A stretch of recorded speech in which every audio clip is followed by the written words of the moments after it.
Wherever you go, whatever you do, throw a little at it. Omax, Vest and Briefs.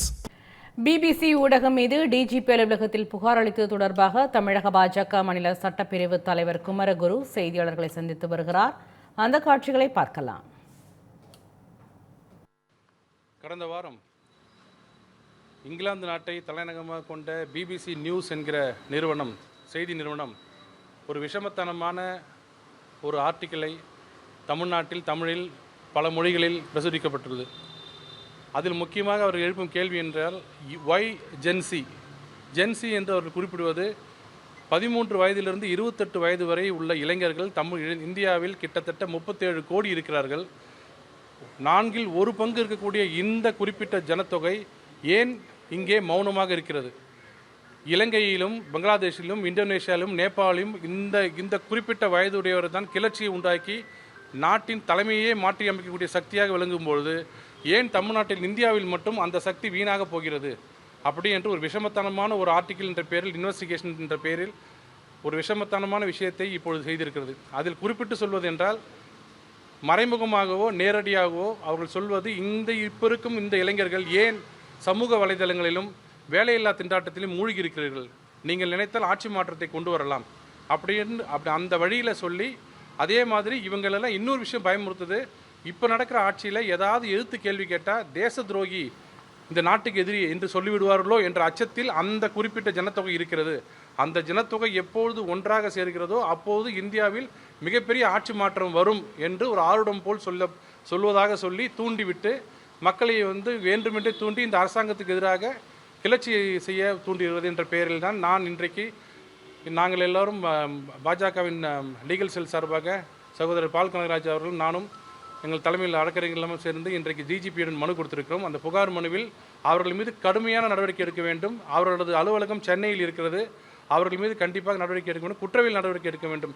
இது இன்றைக்கு மட்டும் செய்வதல்ல, 2-3 வருடங்களுக்கு முன்பு தி மோடி கொஸ்டின் அப்படின்ற பெயரில் குஜராத் கலவரம் முடிந்து கிட்டத்தட்ட 23 ஆண்டுகளுக்கு பிறகு அந்த கலவரத்திற்கு காரணம் மோடி அவர்கள் தான் என்று விஷமத்தான ஒரு ஆர்டிக்கலும் ஒரு ஷார்ட் ஃபிலிம் எடுத்து தமிழகத்தில் சட்டம் ஒழுங்கு சீர்குலைய வைக்க வேண்டும் என்ற நோக்கத்தோடு செய்தார்கள். அது முறியடிக்கப்பட்டு விட்டது. 3 ஆண்டுகளுக்கு பிறகு திருப்பும் மீண்டும் ஒரு விஷமத்தனமான ஒரு ஆர்டிக்கலை இன்றைக்கு பிரசுரிக்கப்பட்டுள்ளது. இதை வன்மையாக கண்டிக்கிறோம். பாஜக வழக்கறிஞர் பிரிவு சார்பில் இதை கண்டித்து இன்றைக்கு மனு கொடுத்திருக்கிறோம். ஆக்ஷன் கண்டிப்பாக எடுக்கணும்னு சொல்லியிருக்காங்க. சர்வதேச அளவில் என்ன பார்க்குறாங்கன்னா, இந்தியாவை சுற்றி இருக்கிற நாடுகள்லாம் ஏதாவது ஒரு காரணத்தில் கீழே போகும்போது இந்தியா மட்டும் மேலே மேலே செல்வாக்கார் வளர்ந்து வருது. பொருளாதாரத்தில் 10வது இடத்துலேருந்து 4வது இடத்துக்கு வந்திருக்கோம். இப்போ பொருளாதாரம் சீராக இருக்குது, விலைவாசி சீராக இருக்குது, பெட்ரோல் டீசல் எந்த விதமான பஞ்சம் இல்லாமல் கிடைக்கிது, போர் சூழல் இல்லை.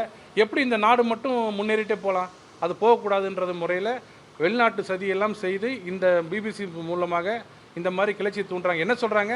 எதையாவது ஒன்று பண்ணி இளைஞர்கள் ரோடுக்கு வாங்க, இந்த ஆட்சியை எதிர்த்து போராடுங்க, அப்போ தான் உங்களுக்கு நியாயம் கிடைக்கும்னு தேவையில்லாமல், அமைதியாக இருக்கும் நாட்டை தேவையில்லாமல் தூண்டி விடுகிறார்கள். இதுக்கு ஏற்ற மாதிரி தான் ராகுல் காந்தி எங்கே போனாலும், எந்த வெளிநாட்டுக்கு போனாலும், இந்தியா அமைதியாக இல்லை, இந்தியா டார்க் எக்கானமியில் இருக்குது, இந்தியா கஷ்டப்படுது அப்படின்னு அவர் தூண்டுறாரு. அதுக்கேற்ற மாதிரி இவங்களும் சேர்ந்து வராங்க. இப்போ ரீசெண்டாக கூட அர்னாப் கோஸ்வாமி மேலே ஒரு கேஸ் போட்டு எஃப்ஐஆர் போட்டிருக்காங்க. டர்க்கியில் ஆஃபீஸ் இருக்குதுன்னு சொன்னதுக்காக போட்டிருக்காங்க. டர்க்கியில் ஆஃபீஸ் இருக்கா இல்லையானது இன்றைக்கி மறுக்கல அவங்க.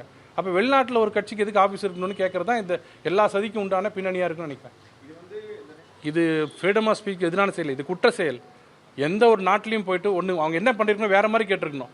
எப்படி இந்தியா இவ்வளோ அமைதியாக இருக்குது, பாராட்டுறோம், இத்தனை நாடுகள் மோசமாக இருக்கும்போது நீங்கள் மட்டும் இப்படி இவ்வளோ அமைதியாக இருக்கீங்க, உங்கள் நாட்டை நாங்கள் பாராட்டுறோன்னு சொன்னால் அது செய்தி தர்மம், பத்திரிகை தர்மம்.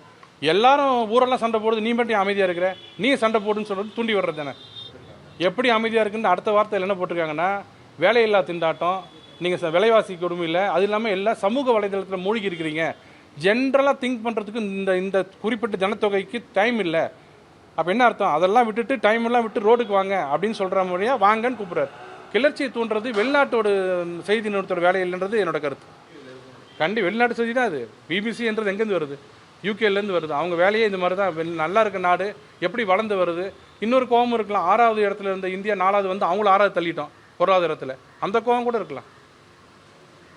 Wherever you go, whatever you do, throw a little at it. Omax, Vest and Briefs.